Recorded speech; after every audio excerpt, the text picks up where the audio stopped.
Il y a des caillettes à l'occasion. Mais lui, évidemment, ce qu'il fait, c'est de la planification. C'est pas lui qui fait les diagnostics de gestation, c'est pas lui qui fait les opérations de caillettes, c'est pas lui. Lui, il fait des protocoles. C'est ce qu'il fait. Oui? Il y a encore un intérêt à la médecine individuelle quand on a 17 vaches de côté, donc probablement peut-être 10 mammifs sur les 17. Oui, bien, la médecine individuelle est appliquée par protocole. OK? Je veux dire, il y a toujours un intérêt à la médecine individuelle dans un contexte de médecine de troupeau, ne serait-ce que par la valeur inhérente à la vache, la valeur financière inhérente à la vache. Il y a toujours un intérêt. Puis c'est quelque chose auquel je vais revenir. Nous, on a eu à faire un peu le processus inverse de ce que vous faites ici. On a tellement axé notre développement sur la médecine de troupeau qu'on a un peu négligé la médecine individuelle dans notre pratique à nous. Puis je vais y revenir plus tard. Puis c'est une trappe qui est aussi dangereuse que la trappe inverse. Les clients, les propriétaires de vaches qui aient des grosses fermes ou des petites fermes, la vache a une valeur. La plupart des producteurs laitiers, qu'ils soient gros ou petits, aiment les vaches. Ils sont intéressés à ce que cette vache-là soit en santé et guérisse si elle est malade. Deuxièmement, la vache, c'est le centre de son usine à profit. La vache doit être en santé, ça vaut toujours la peine de la guérir. Par contre, c'est beaucoup plus rentable de mettre en place des protocoles nutritionnels ou de régie qui vont empêcher les vaches de devenir malades que ça l'est d'intervenir. Donc, ils en font de la médecine individuelle, mais dès qu'ils commencent à en faire un peu trop, ils changent les protocoles pour avoir moins de médecine individuelle à faire. C'est l'approche un peu. En France, on voit un léger désintérêt sur la médecine individuelle de la part de nos éleveurs, qui est une rentabilité. Ouais. J'imagine qu'avec un prix du lait qui est encore plus bas et des volumes encore plus hauts et encore moins de Ouais. c'est étonnant qu'on... Oui, c'est ça. Bien, on le vit aussi. Dès que le prix du lait baisse et que la valeur des animaux baisse, la médecine individuelle devient moins. Mais ça vaut la peine de faire des arbres d'analyse de décision pour démontrer aux clients, par exemple, une vache à terre, OK? Investir dans lui mettre une fluido, la référer à une faculté, ou etc. Combien ça va te coûter versus le pourcentage de chance que ça fonctionne au prorata de la valeur de l'animal. Puis généralement, même dans les contextes de prix du lait et de valeur des animaux bas, si notre médecine individuelle est de qualité, elle est toujours vendable. Elle est toujours vendable. Puis c'est des choses qu'on tend à oublier quand on priorise un peu trop la médecine de troupeau. Les deux sont importants. OK. Je vous ai parlé du contexte laitier, la production laitière en Amérique du Nord. Je vais vous parler maintenant de le contexte vétérinaire, le contexte de pratique. Comment je vis ma pratique, moi, sur le territoire nord-américain. La clinique vétérinaire de Quaticook. OK. Il était tombé de 30 cm de neige la veille. Ça, c'est une photo qui m'a été envoyée pendant que j'étais ici. Donc, c'est ça, Dominique vous le disait, sud-est du Québec. Cette région-là, ici, c'est ma région à moi. Et puis, on a Quaticook est ici. Pas très loin d'un village qui s'appelle Saint-Edwidge, ici. Saint-Edwidge, ça, c'est la capitale agro-intellectuelle du monde civilisé. C'est mon village, d'où je viens. OK. Puis, tous les points rouges, c'est des grosses fermes d'à peu près 200 vaches. Les points jaunes, c'est des fermes d'à peu près 100 vaches et ainsi de suite, des fermes laitières. Vous voyez qu'il y a une très forte concentration de fermes laitières à l'intérieur d'un rayon de 40 km. Alors, pour le Québec, c'est très inusité d'avoir autant de fermes laitières à l'intérieur d'un rayon géographique aussi restreint. Au Québec, la meilleure place pour avoir une pratique vétérinaire, c'est chez nous. Mais remarquez qu'ici, vous êtes probablement beaucoup plus concentré que ça en termes de fermes laitières. Okay, quand je vais parler de CVC, là, c'est Clinique vétérinaire de Quaticook. Okay? Ce n'est pas Clinique Vincent Caldwell, c'est Clinique vétérinaire de Quaticook. Donc, l'an dernier, juste pour vous donner une idée, on avait 2 cliniques, mais c'est une clinique principale qui est à Quaticook et une clinique satellite qui ne fait que des animaux de compagnie à Sherbrooke, la ville voisine. 20 vétérinaires, 11 associés, dont j'ai le malheur d'être le président, et 9 employés vétérinaires. 15 vétérinaires en grands animaux et 5 vétérinaires en animaux de compagnie. Environ 35 à 40 personnes au total, si on inclut les assistantes administratives et le reste du personnel, travaillent à la clinique de Quaticook.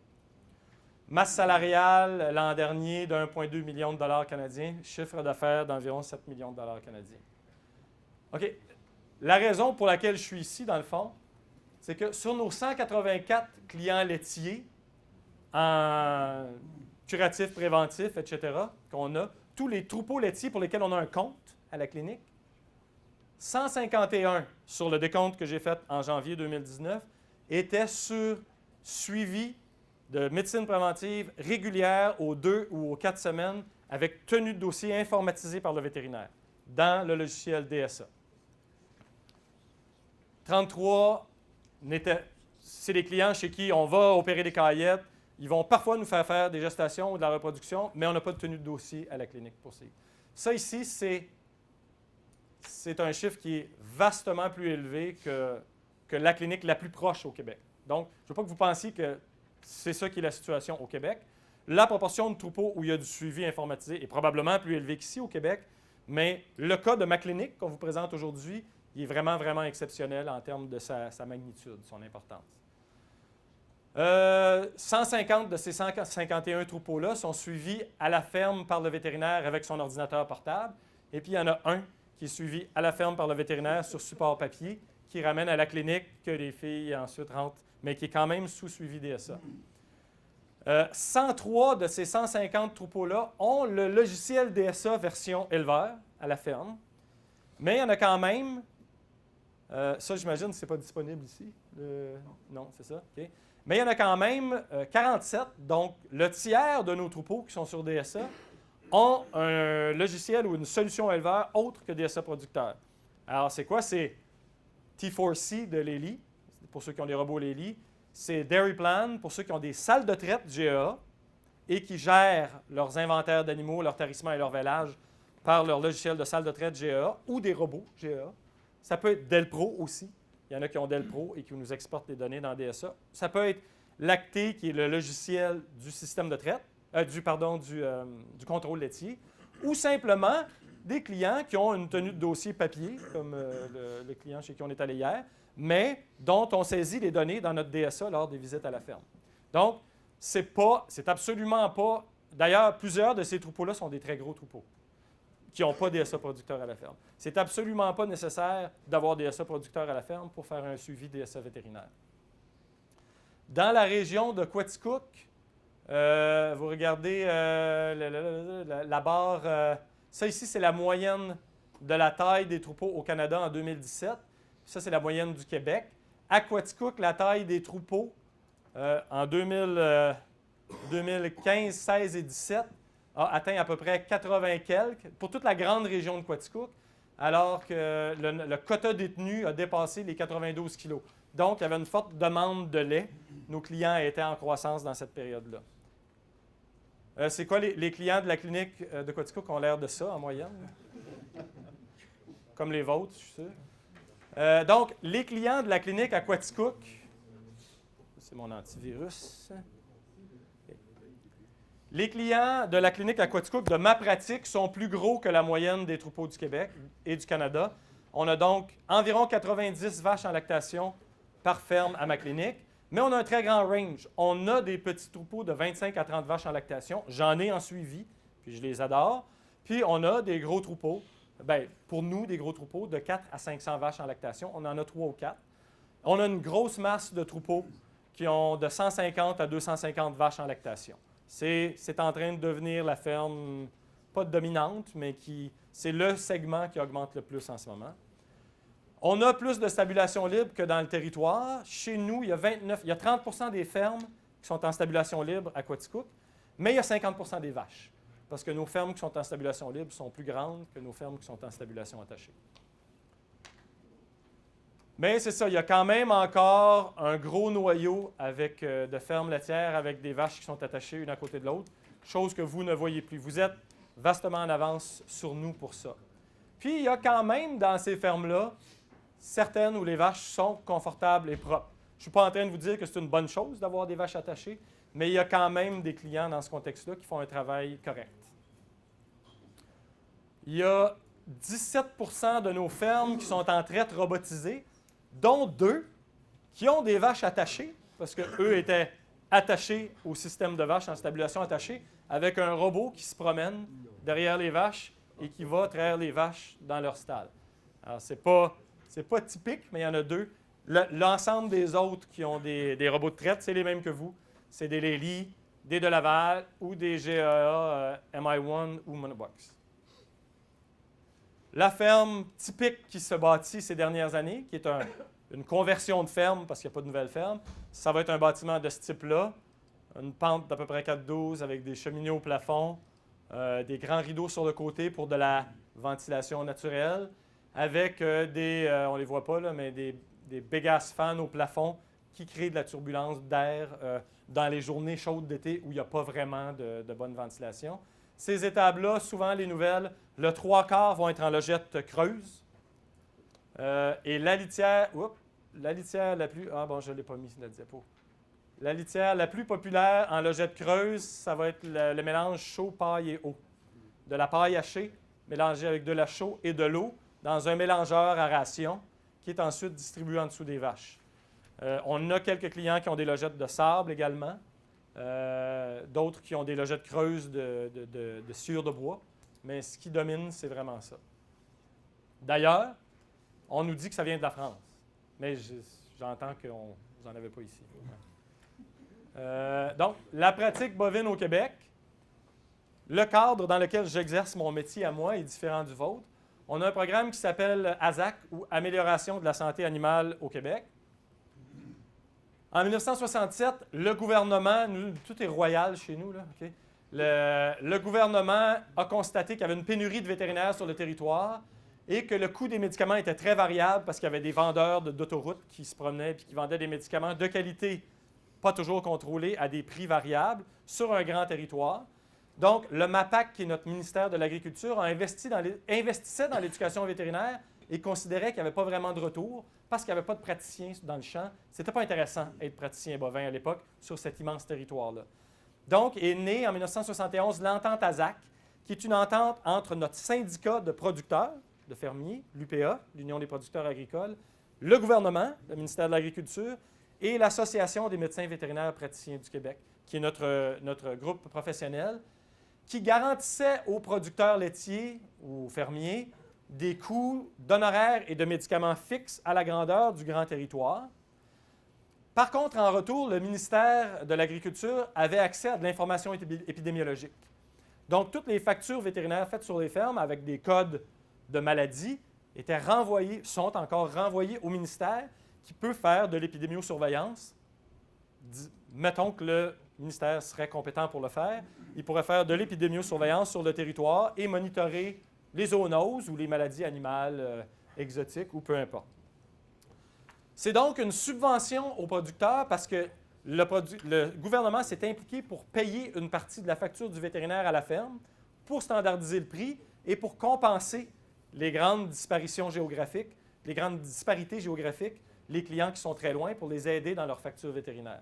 Et il y a eu la création du CDMV, qui est le Centre de distribution des médicaments vétérinaires.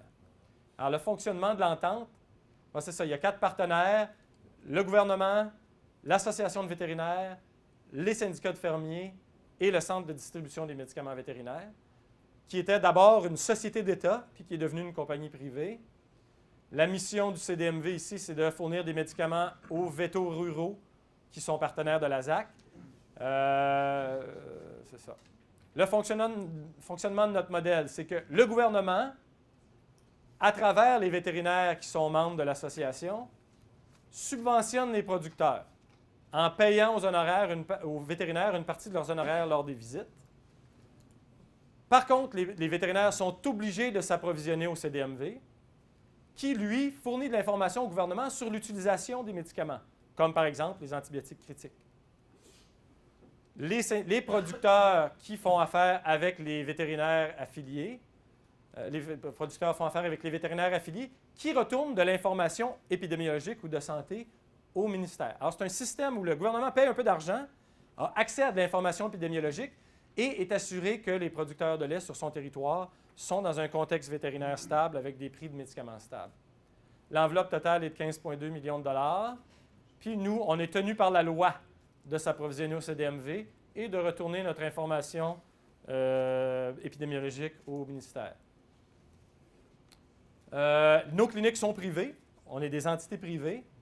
mais on a une subvention sur le kilométrage, le déplacement, parce qu'on a des clients qui sont loin, pour les clients qui sont loin, et sur le tarif horaire. En gros, les chiffres, je ne sais pas si vous voyez bien, si le client est près de la clinique, le déplacement du vétérinaire est assumé par l'éleveur.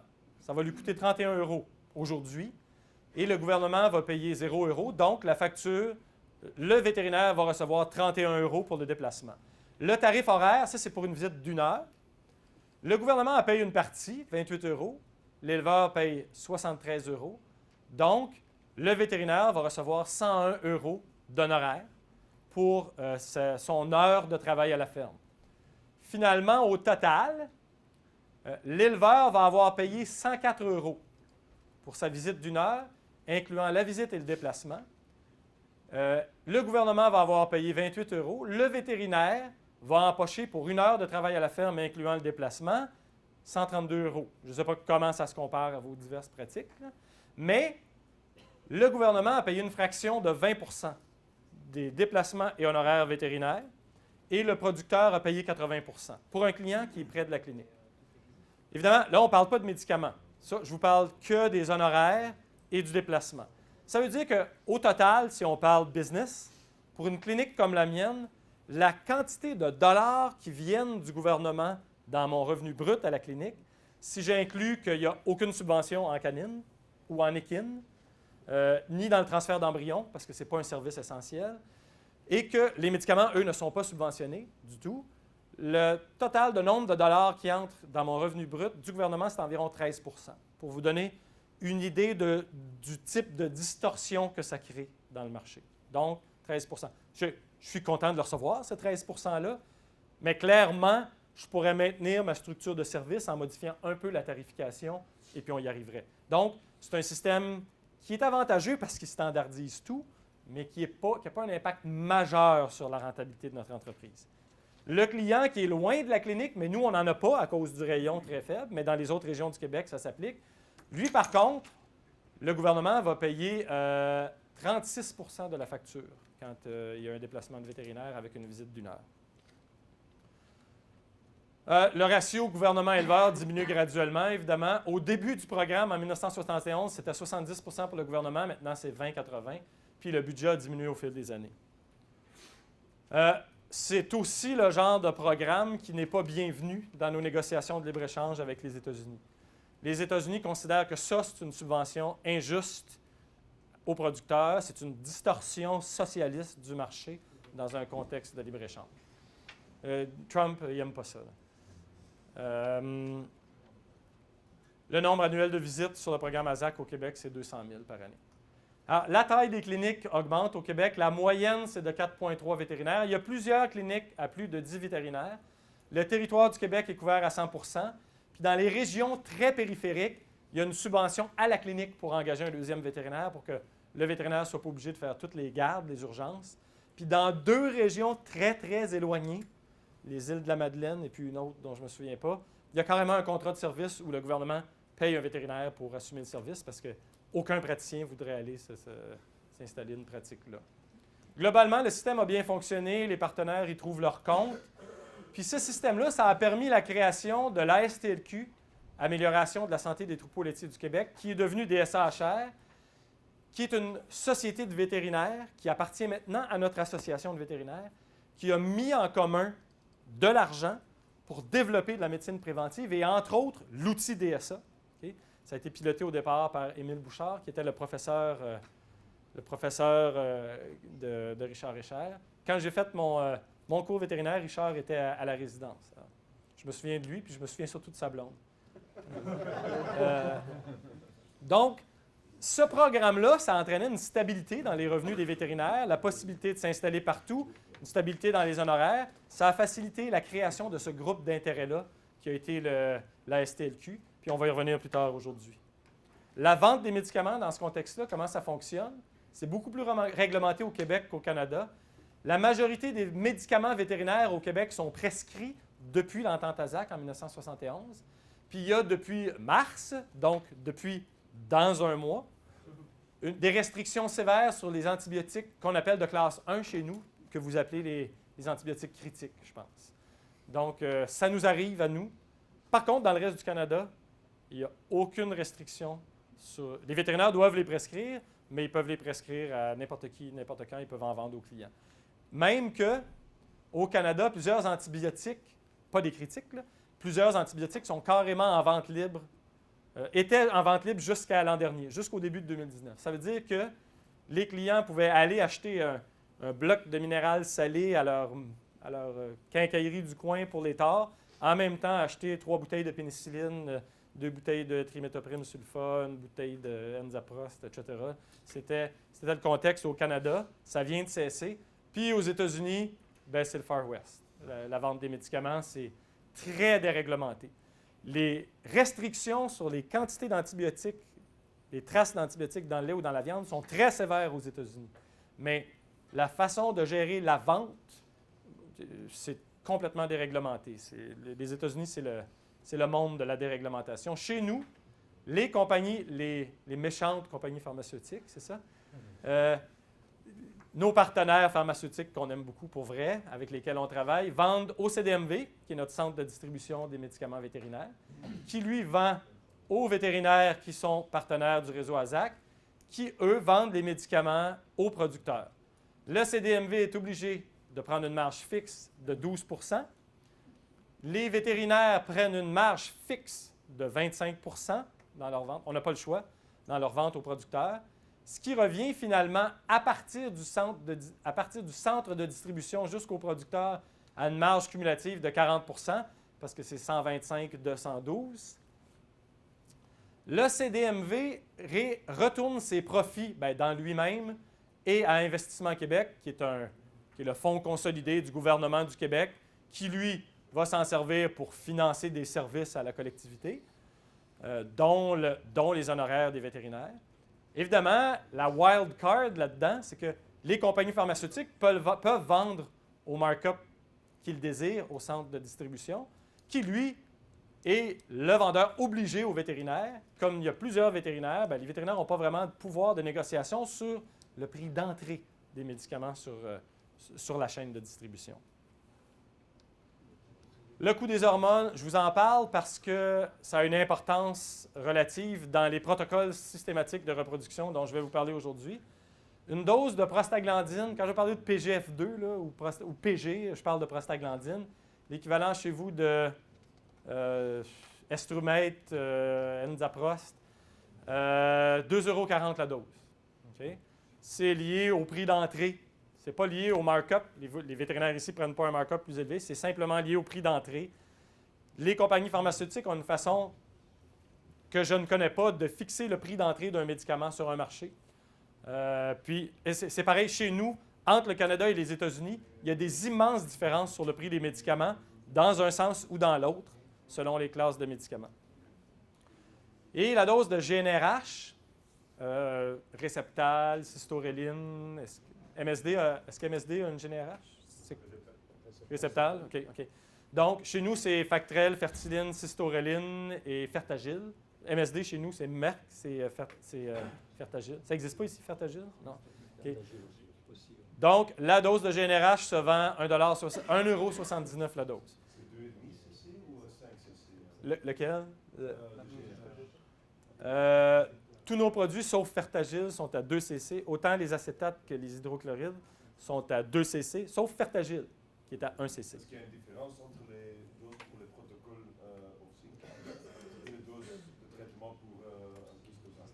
Oui, nous, les traitements de kyste ovarien avec juste une GnRH, on a fait, sauf une exception, qui est le cas qu'on a vu hier. Traiter des kystes ovariens avec une dose de GnRH, on ne fait plus jamais ça. Si on a un kyste ovarien, on va la mettre sur un 9,5 ou un 9,5 CIDR. Okay? Mais je le fais dans le rare cas où je fais un diagnostic de gestation. Non, c'est pas vrai. Dans le rare cas où j'examine une vache qui a une saillie, qui n'est pas encore, quand je dis saillie, je veux dire insémination. Okay? Chez nous, les saillies, ça inclut les saillies artificielles. Okay? Dans le rare cas où j'examine une vache, je fais un examen reproducteur sur une vache qui n'est pas prête au diagnostic de gestation, sur laquelle je diagnostique un kyste. Okay? Elle, je vais lui donner seulement une dose de GnRH parce que je sais qu'elle peut avoir un kyste, mais être quand même gestante. Puis ensuite, on la verra au diagnostic de gestation. Alors, vous ne faites pas une différence entre... c'est toujours la même dose? Je n'ai jamais donné une autre dose que 2 ml. de Factrel, Fertiline, Cystoreline, ou que 1 millilitre dans le cas de Fertagil. Et puis, je ne dis pas que c'est, comme je vous ai dit, je suis un simple praticien. Là. Je ne dis pas que c'est la même. OK? Alors ça, c'est le contexte vétérinaire. Est-ce qu'on a une pause, là? Oui, OK. Avez-vous des questions sur le monde vétérinaire, la réglementation vétérinaire, la pratique vétérinaire au Québec? Oui? J'avais une question, pas forcément sur le monde vétérinaire. Qui est-ce qui gravite autour de vos clients qui peuvent impacter votre activité? Donc, En reproduction, disons? Ou... Alors, reproduction ou autre, qui est-ce qui tourne autour des éleveurs OK. laitiers? Très bonne question. Les inséminateurs ne font pas de diagnostic de gestation chez nous. OK? Par contre, il y a du diagnostic de gestation laitier et sanguin qui est offert de façon très, très agressive dans le marché. Le sanguin est offert par une compagnie privée, qui est un... Je ne sais pas si vous avez déjà entendu parler de Comstar. Comstar, c'est un producteur de génétique chez nous qui a donné plusieurs lignées de très, très, très fortes vaches en index et en conformation. Lui, il s'est associé avec un laboratoire privé qui vend un test qui s'appelle DG29, DG28 maintenant, qui est la PAG, la protéine associée à la gestation. Lui, il vend un kit où l'éleveur prend un test sanguin, l'envoie par la poste et a une réponse en 72 heures par courriel pour le diagnostic de gestation. Ça coûte 6 $ à peu près. Le contrôle laitier d'État, Val-Lacta, qui appartient à la Fédération des producteurs de lait à 51 %, offre un diagnostic de gestation sur les échantillons du contrôle et sur des échantillons de lait pris sur des vaches individuelles entre les contrôles laitiers. Ça veut dire que l'éleveur peut prendre un tube de lait, le mettre dans une enveloppe, le mettre dans sa boîte aux lettres rurale, parce qu'on a ça chez nous, et avoir un résultat de diagnostic de gestation à l'intérieur de 72 heures. Au Québec, en théorie, le diagnostic de gestation, c'est un acte vétérinaire. Okay? C'est probablement la raison pour laquelle les inséminateurs n'en font pas. Ceci étant dit, depuis que les tests sanguins et laitiers, relativement peu coûteux, quoique c'est discutable, sont arrivés ou qui sont vendus de façon très agressive, sur les diagnostics de gestation faits par nous dans notre clinique, ça a eu un impact infime. On continue à faire les diagnostics. Il y a des clients qui en font. Des fois, je vais dire à mes clients, si c'est un client qui est trop petit pour que je fasse des visites aux 2 semaines, les conditions pour faire des visites aux 2 semaines, en gros, sont presque toujours présentes. Il faut soit que le troupeau soit un peu plus gros ou que la détection de chaleur soit faible. Si le troupeau est petit et qu'il y a une excellente détection de chaleur, mes diagnostics de gestation, de toute façon, les vaches, je les ai vues revenir. Là, okay? Mais donc, dans certains troupeaux qui sont petits où je ne fais pas des visites au mois, je les incite à prendre des tests laitiers ou sanguins parce que je sais que de toute façon, je retourne là à chaque mois et que je lui vends du service conseil. Bref, l'acte du diagnostic de gestation n'est pas sous compétition avec les inséminateurs, mais il est sous forte compétition du contrôle laitier d'une compagnie privée par des tests de lait et de sang. Mais comme on est tellement installé dans la fidélisation des clients, ça n'a pas eu d'impact sur notre présence à la ferme pour les diagnostics de gestation. Maintenant, pour le reste, autre que la reproduction, pour le conseil nutritionnel, on est en forte compétition avec le contrôle laitier. Chez nous, le contrôle laitier est très, très agressif sur la prise en charge du counseling nutritionnel, ainsi que les meuneries, les feed mills, les distributeurs d'aliments. Puis, en théorie, balancer des rations, calculer des rations, c'est un acte qui est réservé aux agronomes et aux technologues. Donc, en théorie, moi, je n'aurais pas le droit de balancer des rations.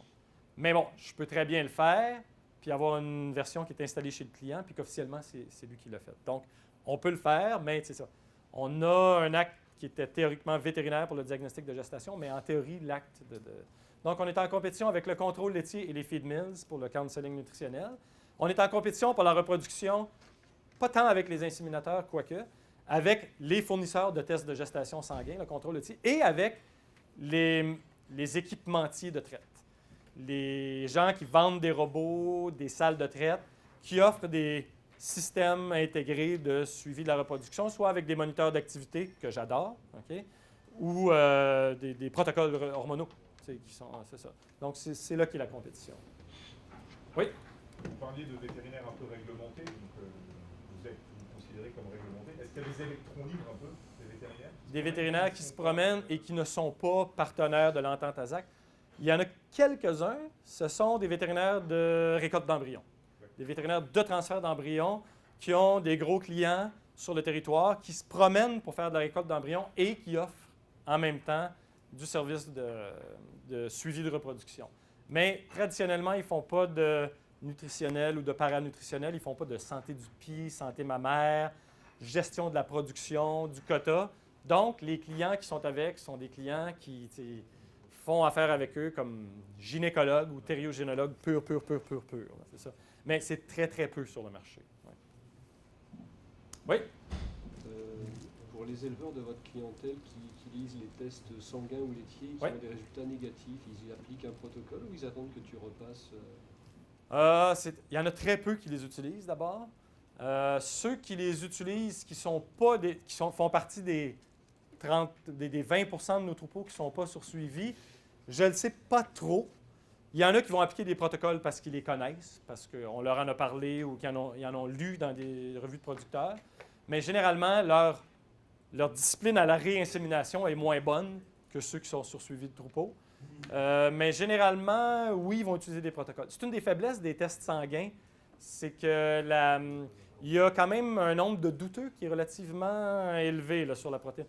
Quand le test te dit que la valeur prédictive du résultat négatif est très forte, si le test sanguin ou laitier te dit que la vache est non gestante, il a raison. C'est l'erreur la plus grave d'ailleurs, là, de te dire qu'elle est non gestante, tu la piques, tu la fais avorter. Par contre, quand il dit qu'elle est gestante, il y a une significative proportion qui finalement ne le seront pas à cause du cut-off, du threshold qui a été choisi. Et puis, il y a un certain nombre de vaches qui sortent un résultat douteux. Il y a peut-être même jusqu'à un 20 de résultats qui vont être dans le douteux.